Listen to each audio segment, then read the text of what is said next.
This edition of Monocle on Sunday was first broadcast on the 17th of April 2022 at 10 a.m. CET.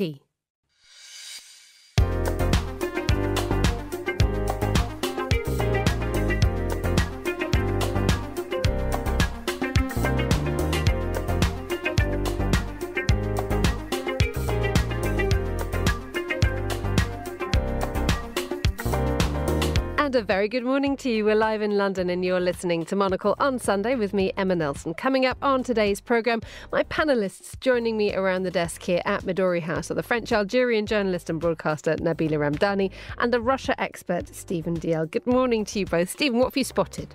Well, not surprisingly, Ukraine still keeps hitting the headlines, and it must do because it's the biggest story around. But the British papers in particular are on Easter Sunday are going with the Archbishop of Canterbury calling the government's plan to send refugees to Rwanda ungodly. There's also, I've seen a fascinating story in the Washington Post about lockdown in Shanghai. Thank you very much indeed, Stephen. We'll also be crossing to Finland. Hi, I'm Monocle's Helsinki correspondent Petri Burtsov, and I'll be joining you a little bit later on to tell you all about Finland's bid to join NATO and the paper sector strike that has forced Finnish newspapers to cut down their pages.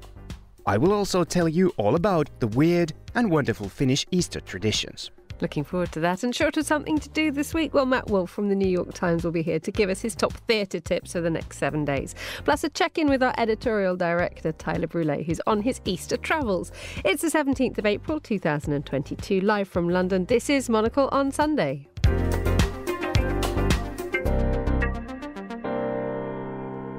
A quick look at the headlines. Russia has demanded the surrender of the last remaining Ukrainian troops in Mariupol, with the city on the brink of falling.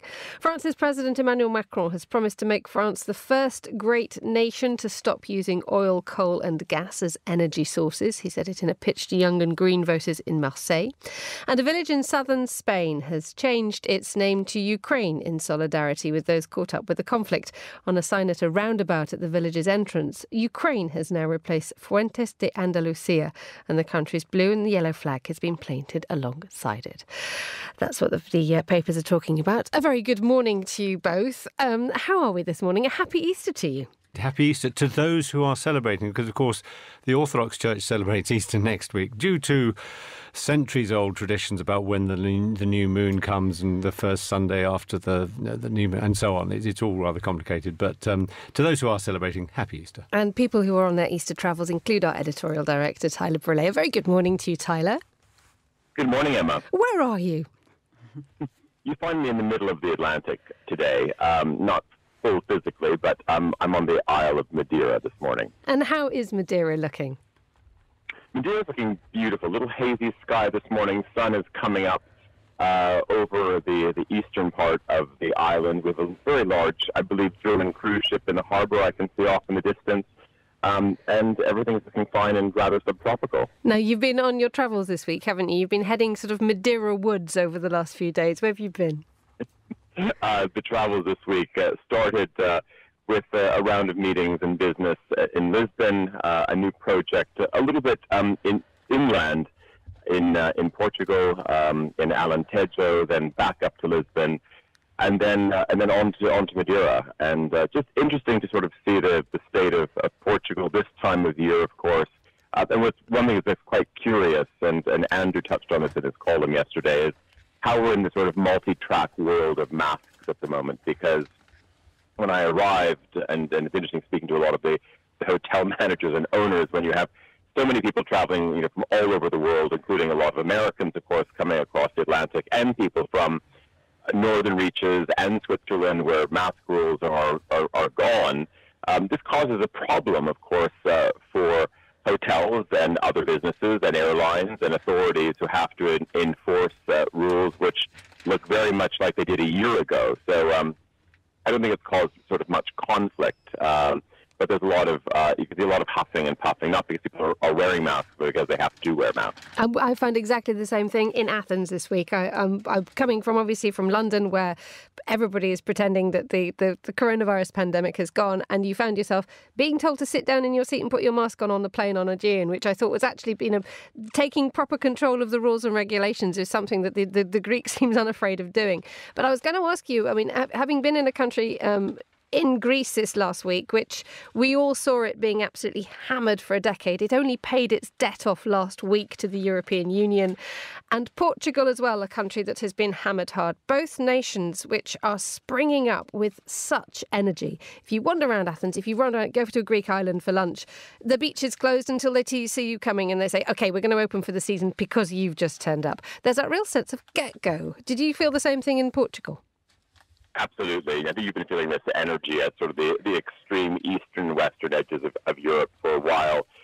We've been chronicling, I think, the Greek bounce back. Of course, we had a conference there in Athens last year, and there is this extraordinary energy in Greece. And you feel the same thing as well in Portugal, Emma, aside from, of course, the tourism industry, but also the whole Made in Portugal moment is something really interesting to look at, because here's a country, it has an automotive sector still, Volkswagen, Toyota, and others maintaining large factories here. There's shipbuilding in this country. But then it's sort of the day-to-day things.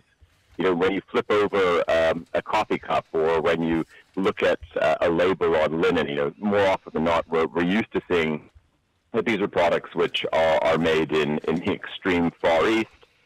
But in Portugal, it's usually the case that if you look at a piece of porcelain, it's made in the country. And of course, part of what we were looking at this week, of course, is just the garment industry here. And that's one of the really amazing things when we look at, of course, compressed, even distressed supply chains at the moment.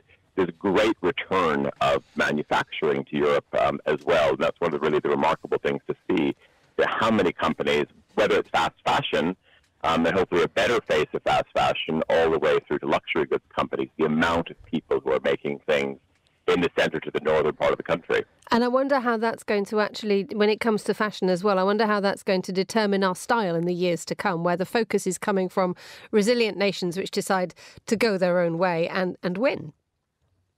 Absolutely. And I think that this is, there's I think so many positive knock-on effects from all of this, because suddenly if you have designers and production managers and merchandisers who are have traditionally been based in London, or they've been based in Milan and Paris, and have been having to fly to points east, whether they were going to Shanghai or elsewhere for manufacturing, or to India, now they start to fly into Porto. So how does it also just change the hotel scene, the restaurant scene? Like maybe some cities and some regions that were used to having weekend traffic, now they've got, of course, hotel traffic Monday to Fridays, because you have so many people from the retail and luxury sector flying into, certainly to those parts of this country, which are so important in manufacturing. And then, of course, what does that do then, of course, for a next generation of talent, and be those pattern cutters, be those designers as well. Tyler, we'll be coming back to you at the end of the programme, where you can give us a little bit of poolside etiquette inspired by your weekly column in a little while. Tyler Brûlé, our editorial director, on a very blustery, but as far as I can tell, a very nice Madeira this morning. We'll join you a little bit later in the programme. Thank you so much for that. Let's talk to the people in front of me. Nabila, how are you this morning? I'm very well indeed. I've just been back from France. Right. Tell us all about it, because so obviously we have 7 days now until France holds its nose, and if the fates have their way, Emmanuel Macron gets a second term. But there's a real sense out there, isn't there, that there's a determination for Le Pen not to get in, not a positive direction for Macron, but a negative push against Marine Le Pen. Yes, indeed. I've been to some very interesting far-right, anti-far-right demonstrations, in fact, in Paris yesterday. And they are interesting not just because they are anti-Marine Le Pen per se, but because they are very much anti-system and very specifically anti a system that allows politicians with very limited electoral success, like Marine Le Pen, to become very close, in fact, to becoming one of the most powerful politicians on earth. And if Marine Le Pen was elected in a week's time, which I doubt very much that she will, then she'll have her finger on the nuclear button, for example, and she'll have a crucial role to play in the future of NATO, and she'll be able to change France's constitution in a bit to clamp down on immigration and indeed to those already living in France whom she believes are not French enough because they have an ethnic and religious minority background. It's one of those funny occasions every few years when the French presidential elections come up that up until that point everybody sort of assumes that France is a pretty reasonable country with reasonable thinking, intelligent people, and yet it has this almost traditional scrape with extremism every time the presidential election comes across. And it is the same kind of extremism which rears its ugly head. And it makes you just think, well, hang on a minute, what does this actually say about France? And how does Le Pen get to the position that she does so regularly? Well, France, let's not forget that it's a country that actively collaborated with Nazi Germany during the Second World War. It is a former colonial power. It had a very barbaric form of colonialism, not least of all in Muslim-majority countries. And that legacy is still very much present to the day, to the extent that French people from different backgrounds, especially from North African and African backgrounds, are considered still to this day as second-class citizens in France. You know, they struggle to get a stake in society when they're looking for opportunities in housing, in education, on the job market, for example. And this is still very present to this day. So, and I have to say that Emmanuel Macron has also done his bit during his first administration to demonize people from Muslim backgrounds. And this is very problematic. We have a very divided society. One wonders whether that's an ideological push or whether it's something that he knows will, playing to the dog whistle politics that has seemed to be, which so much of Europe is now steeped in. Yes, Macron is very good at that, actually. Remember that his whole project, when he started campaigning for presidency 5 years ago, is that he doesn't come neither from the left or the right, and so he claims to be able to appeal to everybody. And he's the ultimate centrist pragmatist, if you like, and somebody who changing his views depending on whom he's speaking to. And he has regularly flirted with far-right policies while also insisting that he's open to left-wing and indeed far left-wing ideas. So to attract Jean-Luc Mélenchon's vote now, who arguably will be, his voters will be the kingmakers in these elections, he will just have to keep being Emmanuel Macron. For better or for worse. Let's bring you in on this one, Stephen. And just looking at Le Parisien this morning, it has a big piece on how Marine Le Pen and Vladimir Putin have long established ties, but this is something that they are now furiously trying to smooth over. But pictures of hands being shaken and smiles do not disappear so readily nowadays, do they? They don't indeed. And I have, when I've given presentations about Russia and its foreign relations before the war started, there is a picture I've used of Marine Le Pen as an illustration of how Russia in recent years has gone for the right, gone for the left, gone for any party that will cause some sort of upset in European countries and indeed in the United States, as we saw in 2016 with the election of President Trump, where there was definite Russian interference. So that I just wonder, I understand that Marine Le Pen has been trying to, as you say, to back away from Putin to she did acknowledge some years ago that she'd actually taken money from Putin for her campaign earlier, not for this one. But that's a fascinating issue. But also, and I'm very pleased to hear Nabila say that she doesn't think Marine Le Pen's going to win, because if she were to win, it really does throw the cat among the European pigeons. And last night I was having dinner with some friends, and not surprisingly, the subject of Ukraine and the war came up. And I was expressing my hope that once it's all over, that the West will actually help Ukraine to rebuild and to become what we consider a normal country. And someone else said, well, what is a normal European country now? And it rather took me on the back foot. And I thought, well, actually, yes, because I'm old enough to remember the fall of the Berlin Wall and the hope that was all around that and so on, and the triumph of liberalism and what we felt as real democracy. And yet, actually, look around Europe now. You wouldn't consider Hungary to be particularly liberal or democratic. Poland has some issues. Suppose Marine Le Pen gets in France, that's not what we would consider liberality or democracy. Look at Britain. We have a prime minister who lies all the time, who has been caught out and still refuses to step down. A very undemocratic behaviour. I just feel, as someone who believes in liberal values and democracy, as the choice is between Macron and Le Pen, I hope that Macron does return to power in France. Isn't it interesting when you think about it that actually the further south you get, the more democracy and more liberal values that we seem to be experiencing at the moment? If you look at Spain, if you look at Greece, if you look at Italy, leading the way in liberal values. It's astonishing. Yes, I think the bottom line with Marine Le Pen, and the reason why I believe she won't get in, is she's effectively a serial loser. Let's not forget, if you look at her track record, put the ideology on one side if one can, but if you look at her track record as a politician, she failed. It's her third attempt, to get to the Élysée Palace. She stood for presidency in 2012 and 2017. She barely got into the French Parliament, just about, in 2017, after years of trying in her northern constituency, at her fourth attempt. So this is not, the track record of a slick political machine that wins. Think what you may of a phenomenon like Brexit or indeed Trump. But they did win.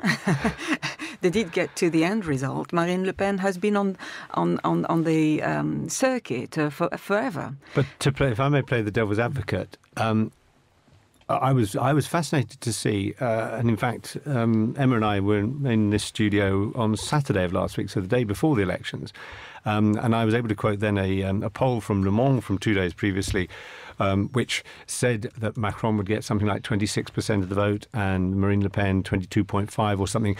It was really close. It was really close to the actual result, and that's really close anyway. And I'm just wondering, how do you think, what kind of tilt would there have to be in the voting for her to win? Well, I'll tell you what was even closer.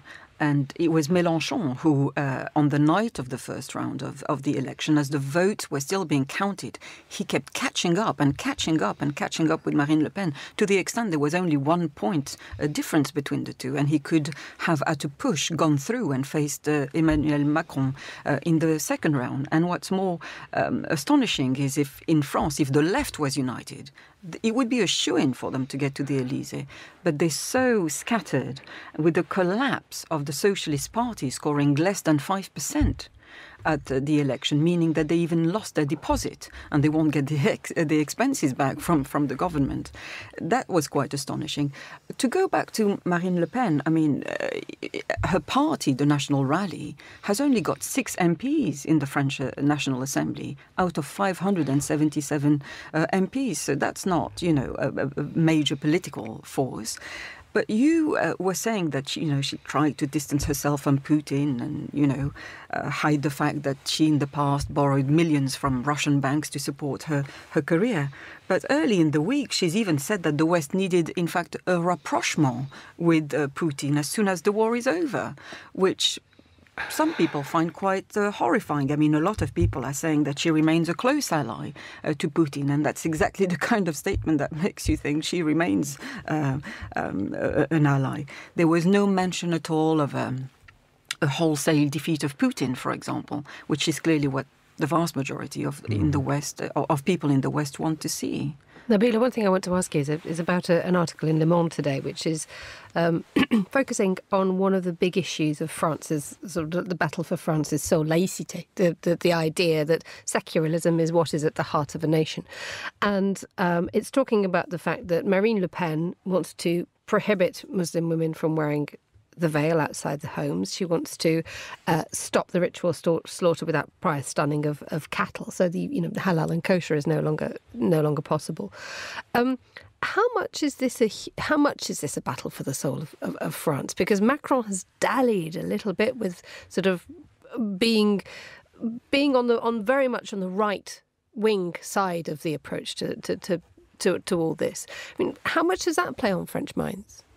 Well, I think laïcité is probably a noble concept in itself. It emerged as the French state was trying to basically keep the church in check. It felt that it was too powerful, and it was created to keep people in place effectively, especially the Catholic religious order church in France. Having said that, it doesn't mean that it rules out the expression of religious belief. It's quite the opposite. Laïcité, in fact, allows people to express their religious belief, whatever faith and creed they believe in. Now, it's been a concept that's been manipulated by the political class across the political spectrum. And Marine Le Pen is now putting forward what I would call small town policies, talking about handing fines to women who wear a headscarf in the public space. I mean, how does that constitute a serious program for France? And will give people job and get on with life after a pandemic. It is one of those raging war in our doorsteps. You see, this is the kind of small town bigotry that doesn't take a country, and especially a country where liberté, égalité, fraternité is the motto, very far. Emmanuel Macron has also, dare I say, he's been even further. I mean, I remember he wrote this column in the Financial Times entirely based on fake news, where he effectively made out that they were in some areas of Paris and major cities in France, no-go areas, presumably because they are populated by people from ethnic and religious backgrounds, and especially a Muslim one, where he alleged that Muslims put 3-4-year-old girls in burqas. So I was very curious about that story, and I started looking into it, and it turned out to be entirely untrue. You know, there was no criminalization of anybody. You know, it's illegal in France to put a woman in a burqa, let alone a toddler. And so that's the kind of demonization of a Muslim population, portraying them as the enemy within, as people who are alienated and cannot integrate into French society, when in fact, you know, it couldn't be further from the truth. I mean, first and foremost, because of colonial links, immigrants and indeed people born in France from North African or African backgrounds are more accustomed and indeed familiar with French customs precisely because they were colonized. They know more about France than any other ethnic group. They speak French, those who came from Africa or North Africa. They know about the French because they've lived with them. I mean, Algeria was colonized for 132 years. I think we know a great deal about French culture. There is that thing, isn't there, when it comes to elections and popularity, that it is those strange sort of non sequiturs which often decide it. I remember the Brexit vote in 2016, that we were all threatened with a wave of Turkish immigrants were we to stay in the European Union, and a lot of us just stood around scratching our heads going, this hasn't happened before, why is this now relevant? But it's that real them and us mentality which the right are incredibly good at stirring up.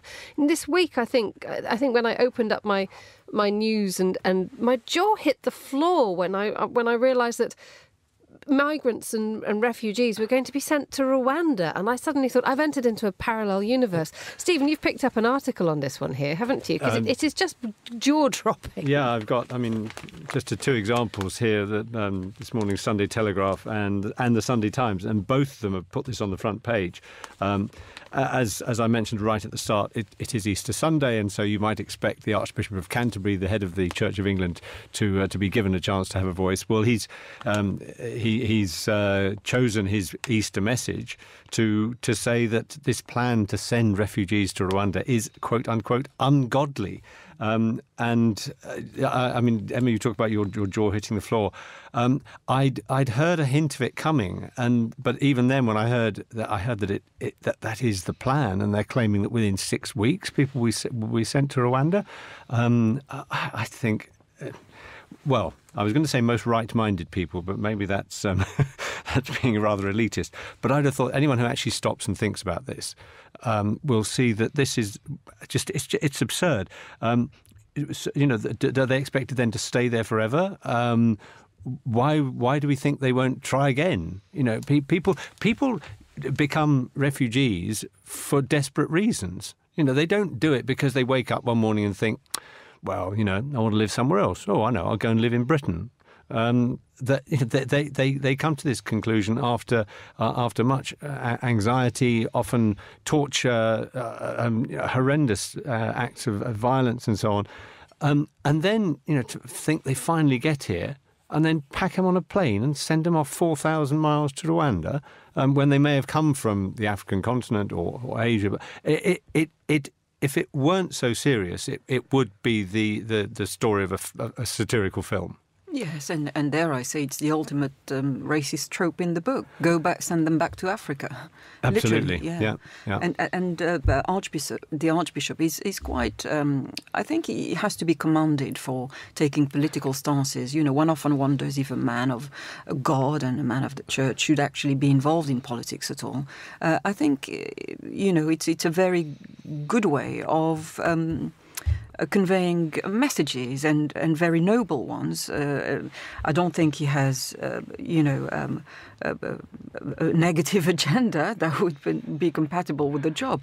But it has to be noted that he spoke against this very sinister anti-immigrant rhetoric in the middle of the Brexit debate, when immigrants were raised as, they were effectively used at any opportunity to encourage people to shut the barriers and basically encourage the Brexit vote for all the wrong reasons, dare I say, instead of focusing on very nationalistic, legitimate nationalistic reasons. It turned out to be a bigoted debate about shutting the borders altogether. Yeah, no, I mean, I agree with you totally. That I think someone in his position has to be bold, and he's not being political, but he cannot but help to tread on political toes, I think. I mean, he says the policy raises, quote, serious ethical questions and cannot stand the judgment of God or carry the weight of our national responsibility as a country formed by Christian values. I fully agree that religious leaders, when they see something which they think is unethical or, as he puts it, ungodly, should speak out. I think that's what not only their flock but other people, whether they believe or not, nevertheless, these people have a standing in society, and people will look to them for some sort of guidance. Do you think that still happens, though? I mean, it's topical. It is one of those things that must appear on a Sunday paper in the Western world, that we must have. We're waiting for the Pope and what he's going to be saying in the next couple of hours. I mean, it just sort of makes your heart sink a little bit, that you just think that, okay, so if the British Prime Minister can be given a fine by the police for breaking the law and doesn't listen to everybody saying, actually, you've broken the law, perhaps you should go now, Prime Minister. And is God going to be factored into his negotiations over lunch? Is he going to trouble his conscience? It may not trouble his conscience, but I think that even, as I say, even if you, whether or not you believe, whatever you believe in, whatever your religion is or isn't, I think nevertheless you accept there are certain people in society who have some stand. They've got to where they are because they have stand. That's why what Johnson's done is so shocking, because he's got to be Prime Minister of the country and he's now breaking the law and he's ignoring the rules and the conventions. That's why it is so shocking. I think it would in the same way, it would be shocking if someone like the Archbishop of Canterbury completely ignored this issue and just said, Happy Easter, everyone, and isn't the world wonderful? I think it's right that they should speak out, and I think a lot of people will actually say, well, good for him, well done for speaking out. Yes, indeed, and there are precedents. I mean, the late Desmond Tutu, for example, was famously very vocal about issues he was passionate about, and rightly so. As you said, quite rightly said, Stephen, it amounts to ethics, it amounts to moral values, and we all remember how passionately Desmond Tutu felt about the Palestinian cause, for example. He would speak about it at any opportunity. So I think those religious leaders do have a duty to stand up to injustices and make their voice heard to their flocks and indeed beyond. Nabila, taking a more international view on this, when I think before we came on air and we were just discussing lightly about the big issues of the world, and you just said, I've never seen the United Kingdom like this. What does it do for Brand UK when you have Rwanda and then you have law breaking and a refusal to leave? When on one hand you have Boris Johnson trying to lead the way when it comes to support of Ukraine, but at the same time an enormously problematic political situation here. Yes, indeed. I think extremist would be the word I would use to qualify this administration. And dare I say inconsistency and indeed hypocrisy. It smacks of extremism to deal with the problem of immigration in this way. It's very radical. It doesn't seem well thought through at all. It doesn't come across as compassionate or indeed, and more importantly, legal. I mean, this whole Rwanda project has always been criticised right, left and centre by all sorts of decent organisations who are saying that, you can't go ahead with this plan. It is simply illegal. Forget the compassion, forget, the decent treatment of people, of humanity. You are breaking the law. And there seems to be a pattern in his behaviour. Well, and it's not just his behaviour. We should point out, I think, that Priti Patel, who is our Home Secretary, has had all compassion taken out of her, if she ever had any at all. And indeed, the bitter irony is that, her parents were immigrants. And she seems to have taken the attitude of, right, well, pull up the ladder, Jack, I'm all right, and let's stop anyone else coming in. I mean, I thought it was very interesting that when the satirical puppet show Spitting Image came back in 2020, and they poked fun at the various politicians, they chose to make Priti Patel a vampire, and I thought that was pretty spot on. There is a space for satire, though, here, isn't there? I mean, in the French elections at the moment, bring us up to date here. Are Les Guignols still around in France? Is satire? Does satire still have a place in French politics and French news? Because it used to be an absolutely brilliant part of cutting down the tall poppies. It used to be, but I think this current administration doesn't have to have much humour. I think they criticised the Russian embassy for mocking Brigitte Macron or something. So I don't know. It just seems that on the one hand they have this sacrosanct rule about free speech, but on the other hand they don't seem to be taking criticism when it's aimed at them. You're listening to Monocle on Sunday. The time here in London is 9:31 and I'm joined by the journalist and broadcaster Nabila Ramdani and Stephen Dalziel. We'll be back in a moment when we head to Finland. Have you got your hands on our sister magazine Confect yet? Well, you might also be interested in Confect Corner, our podcast accompaniment hosted by me, Sophie Grove, with Julian Tobias and Marcella Palek between London and Zurich. Join us each month for stories on travel, fashion and craft, and drinking and dining across Europe and beyond. Episode 1 is available now, where we discuss the art of scent, celebrate the sanctuary of the bathroom, and meet the designers Paula Gebes and Kazu Hugler. I'm not interested in producing many pieces of one design. I'm always interested into the person who is going to wear it. Subscribe at confectmagazine.com. or wherever you download your podcasts.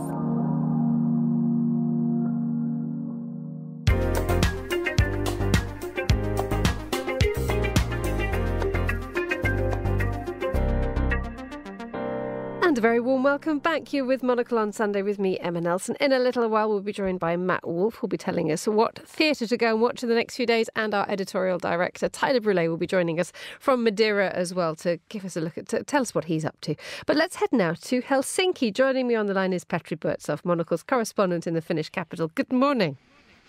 Good morning, and greetings from the archipelago just outside of Helsinki. Actually, it's not exactly Madeira in here. I'm a little bit jealous, but it is sunny. There's still a little bit snow on the ground, and the flowers are starting to bloom. Petri, every time I talk to you, you're somewhere interesting. Describe your scene. You have a few flowers. I mean, the snow, I'll be honest with you, you can keep.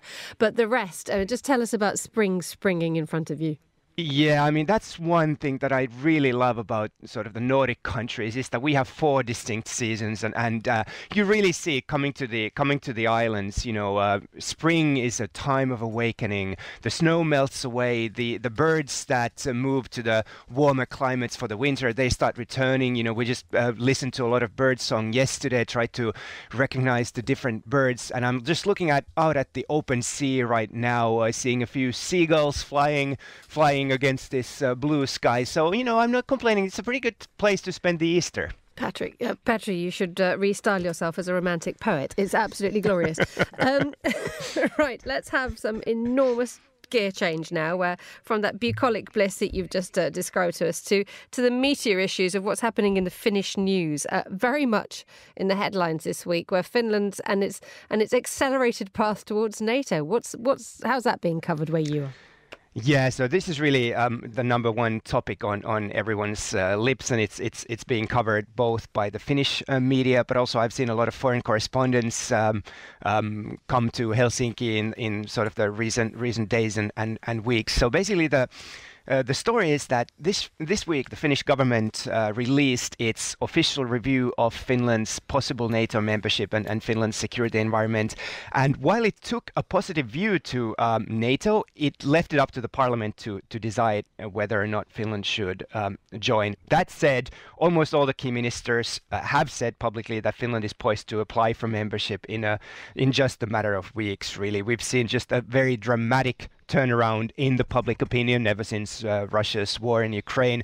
You know, before the war, the support for NATO was about 20%. We saw it jump to nearly 70% almost overnight. So this is a tectonic shift in the Finnish sort of long-standing policy of neutrality. Exactly. It was one of those events which comes as no great surprise given the current situation in Ukraine. But one wonders, and maybe we should discuss this a little bit more about the neutrality issue, why support for joining NATO was so low up until the invasion of Ukraine. When you have the Russians on your literally on your doorstep, you would think that perhaps there'd be a slightly greater sense of urgency. That's absolutely correct, but you have to bear in mind that sort of throughout the whole Cold War, you've probably heard the term Finlandization, and that describes the sort of political attitude that, hey, we should not provoke the Russian superpower that we share 1,300 kilometer land border with, and by remaining neutral and not joining NATO, we sort of preempt any kind of Russian Soviet aggression. I mean, I have to say, it worked for many decades for Finland, but just now we've seen what Russia does with its neighboring countries that are not NATO members, and that has really resulted in this significant turnaround. Stephen, let me bring you in here a little bit. This hands up, I want to join NATO. This huge and very understandable desire from Finland. What does that that's going to poke the Russian bear rather unpleasantly, isn't it? Yeah, but why not? One thing which is often ignored, and perhaps since the start of the war we've heard less about, it's because Russia was frightened of NATO. This has never been because Russia is frightened of NATO. This has all been about Putin wanting to stay in power and not allow his people to see that they could have a better life, and because that would be a threat to his regime. And I think it's we should remember no country that has joined NATO since the fall of the Berlin Wall has done so because NATO went out and said, you've got to come and join us. Every country that's joined NATO has gone to NATO and said, we would like to join the security alliance because we're worried about this neighbour to the east called Russia. And look, they have very good reasons. We've often thought they had good reasons. Well, now no one can be in any doubt that they've had very good reasons to fear Russia. And it's quite interesting that, Finland being on Russia's border, but Finlandization, as was said, that Finland's always has trodden this careful line. But perhaps it's because even though there was the Russo-Finnish War and some territory was taken in the 1940s, but Finland as such was never a part of the Soviet Union, unlike the Baltic states, which of course were taken illegally into the Soviet Union at the time of the Second World War and then got their independence again in 1991. But they were amongst the first to say, right, we want to be under NATO's umbrella because we know what this neighbour can do. And I think Finland and Sweden joining NATO, it makes perfect sense. It makes perfect sense, doesn't it, Petro? However, it does mean that NATO would have to deal with a significantly larger amount of land border with Russia were this to happen. That is absolutely correct. Yeah, I read somewhere that it almost sort of doubles the land border that NATO would potentially have to defend against a potential Russian aggression. But I mean, in Finland, really, the key debate at the moment is not so much about whether or not Finland, it would benefit Finland to join. Everybody agrees on that. But it's about the risks. And we know that Russia has already said it will respond. I think they used the term political military measures to Finland and Sweden joining, and it continues to threaten Finland in various ways, including cyber attacks and so on. So people are, trying to weigh the risks of this in-between period when Finland has lodged its application, which is likely to happen soon, and then being accepted as a full member with Article 5 security guarantees. And some experts are now saying that it can take even up to a year of this sort of waiting period when Finland does not have these security guarantees. So that is what people are now trying to make up their minds on. But as far as the border is concerned, as far as the length of the border, again, please let us not fall into Putin's propaganda, because NATO does not and never has threatened Russia. NATO has never talked about attacking Russia. NATO is there, it's a defensive alliance, and it's there to protect its members if they are attacked by another country.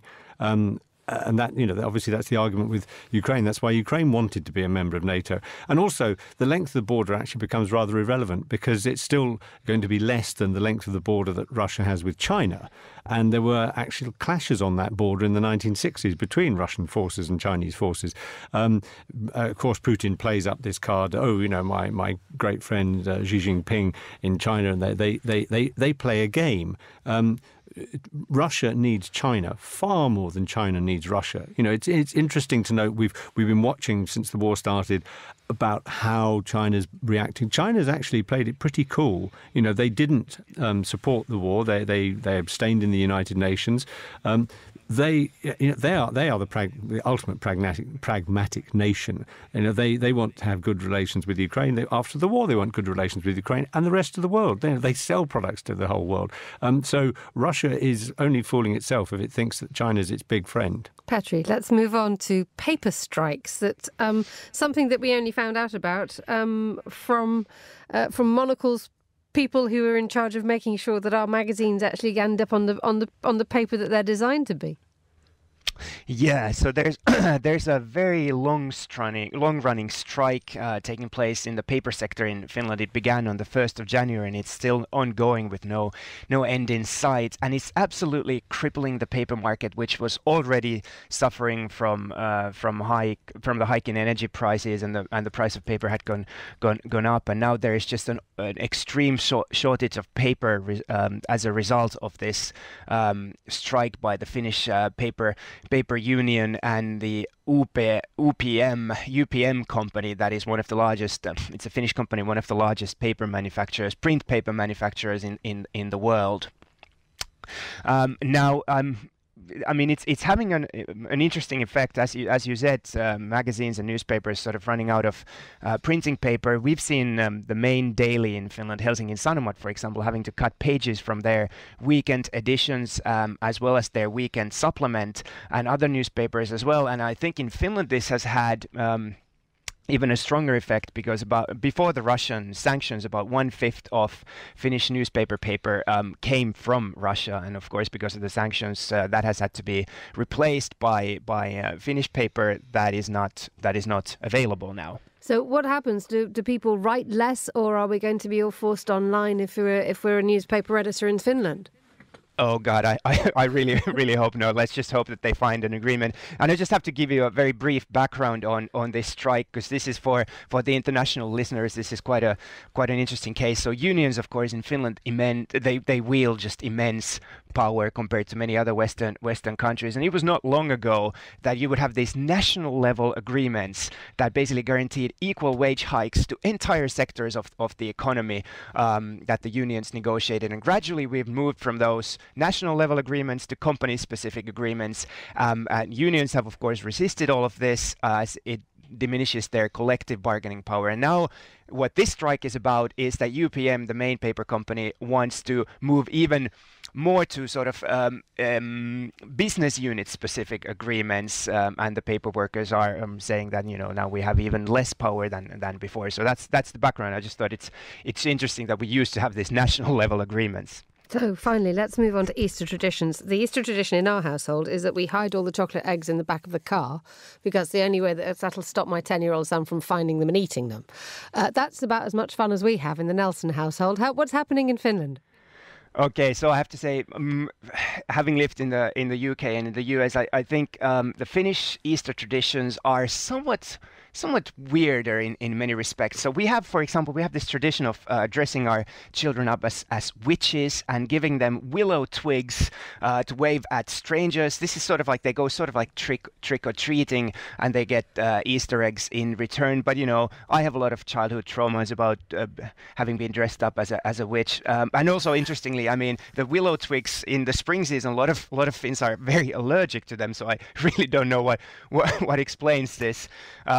Other interesting traditions we eat this traditional Finnish Christmas food called Christmas dish called mämmi, which is a very, very acquired taste. It's sort of a rye malt pudding that looks rather interesting, tastes really good, but just it's one of those things that you give to foreigners and they're like, okay, this is what you eat for Easter. Right, you haven't quite sold Easter just yet. They're all going to dress up and we're all going to get a terrible rash and eat something that looks rather liquid. Petri, tell me one nice thing that happens in Finland for Easter, or is that it? Are we No. Are we cancelling the Helsinki trip for next year? No. Fun stuff as well. So we do decorate Easter eggs, and I have to tell you a story. We had a competition yesterday. We had about 15 people, all the relatives that live on this island, took part, and we decorated our own egg, and then we had a democratic vote on which egg was the nicest, and the one egg that won it featured a Russian warship, and kind of depending on the way you hold the egg, the Russian warship was either sailing or sinking. This is astonishing. I mean, I thought hiding eggs in the back of the car was pretty decent. And I've just realised I've shot myself in the foot, because if my son is listening, he now knows where the eggs are. How do you paint a warship on an egg, Petri? You mean, well, I think the winning entry used some watercolors, but I think he's somewhat of an aspiring painter. So I mean, he was just in a class of its own. I tried to paint Vladimir Zelensky, but I ended up looking as a sort of a troll, so I was not successful at all. And I have to say, by the way, once we have picked the winner, then we sort of hit each other with the eggs, and the one egg that doesn't break is the winner and gets the main prize. Fabulous. Thank you, Petri. Nabila, how quickly are you booking your flight to Helsinki for a bit of Vladimir Zelensky egg painting and hitting each other with twigs? Yeah, it sounds like a mix of Christmas and Halloween mixed up with, yes, some Tuesday night around the Nelson household. That's our next plan. We're going to have a Helsinki Easter. Any traditions in your house, Stephen? Well, I suppose there were. I mean, in my youth, many, many years ago, we liked our chocolate eggs. Things were simpler then. You had hot cross buns on Good Friday. Now you can buy hot cross buns at any time of the year, which actually I don't mind that, because I really like hot cross buns. But I suppose I'm in between two stages, in that my own children are all grown up and my grandchildren are still too little to be given chocolate eggs at Easter. So perhaps by next year we'll get back into the chocolate egg tradition. Patrick, I'm going to leave you to it, because it sounds as if you've got your hands full in Helsinki. But thank you so much for joining us. Let's stay on the subject. I mean, goodness me, I never thought we'd be talking in terms of a Russian warship being sunk within the context of its illustration on an egg. But it is a quite astonishing event this week, isn't it, Nabila, to see that ship just disappear. Although we didn't see it. We don't know where it is. We know apparently the crew are fine. The pictures have been released, although, yes, we can talk about that. Now, there's Stephen saying, no, you're wrong. But it's, Russia trying to front it up. But just to have one of the flagship ships just to vanish is astonishing.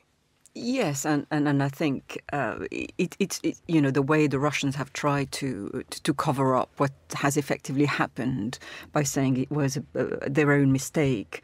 I mean, however you look at it, whether the Ukrainians sunk it or whether it was a tactical or technical mistake by the Russians, it doesn't look good on Russians either way.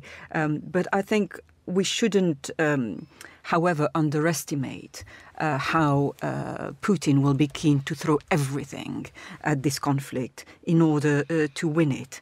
And there's my understanding is there's an awful lot of support in Russia for this invasion.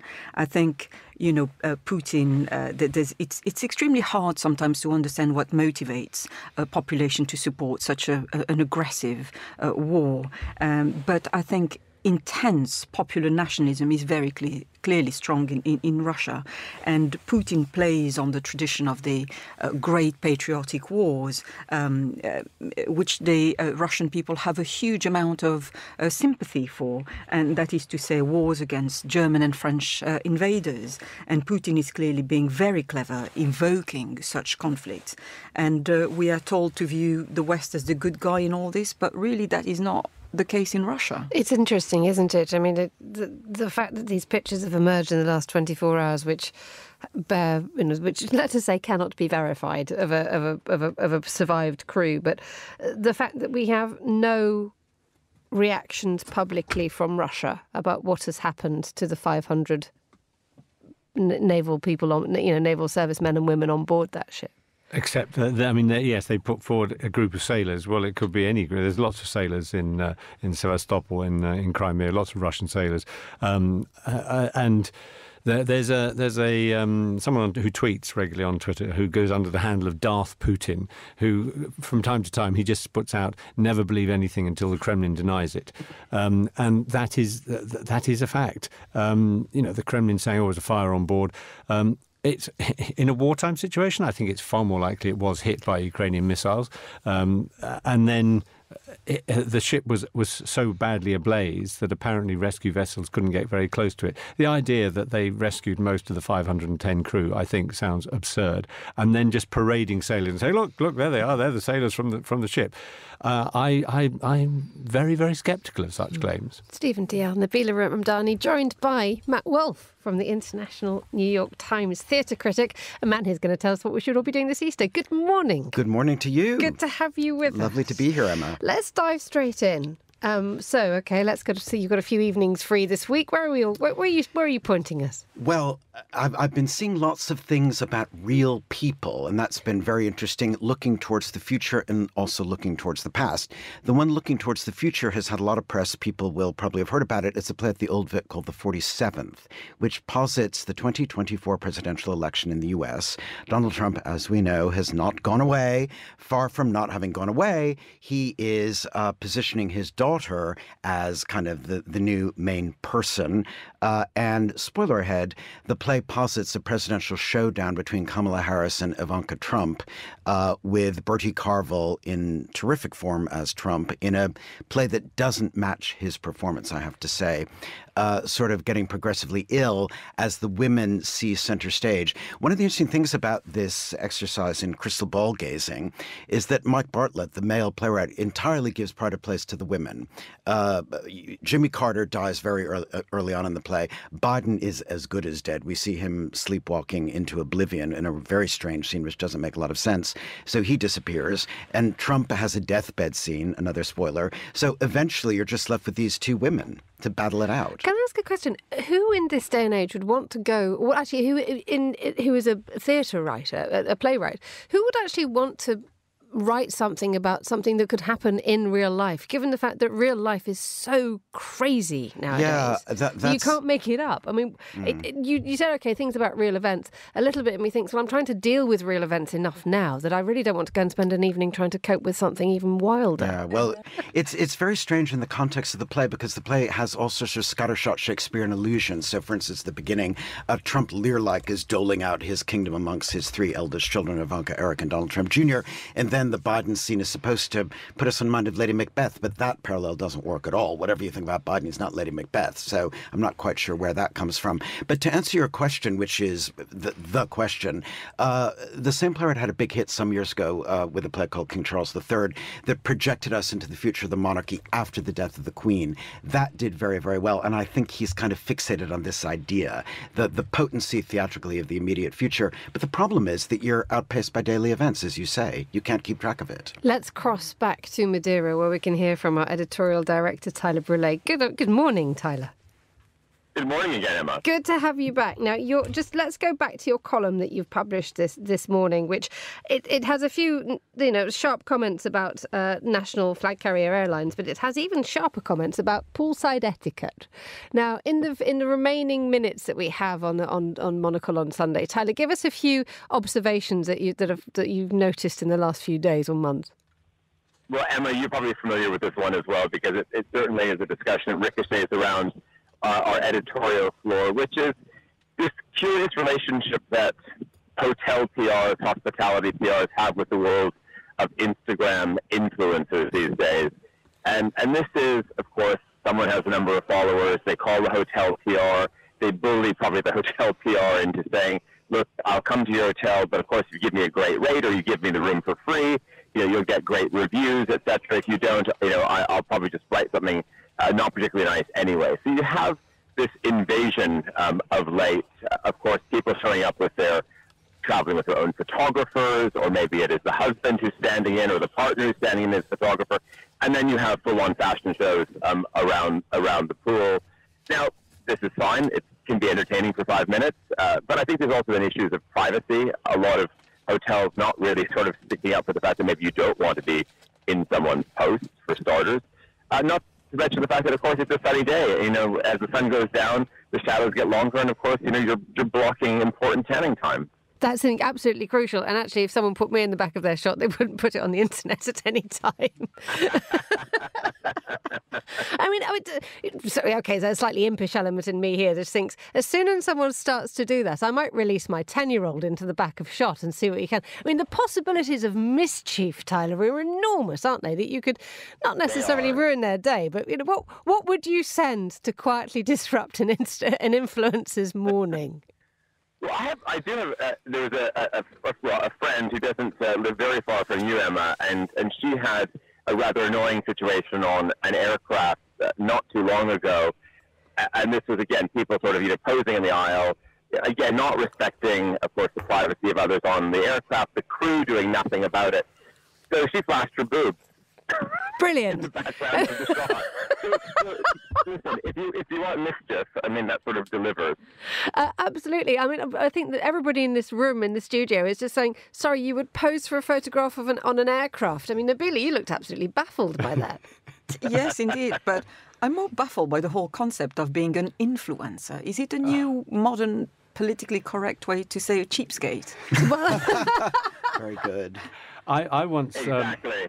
I was once actually asked to take some photos for an airline that no longer exists. But I was asked on a journey, please, we want some photos of the passenger experience. Okay, I'm not a bad photographer, I can do that. Oh, one thing though, Stephen, you mustn't get any people in the pictures. Excellent. So I'm sitting on this flight for nearly 4 hours, taking pictures of the tray table and the food and trying to be creative. It was interesting. Tyler, last word to you. What would you take a photograph of what you're seeing right now? You're now going to be an influencer for 20 seconds. What are you taking a photograph? What are you influencing?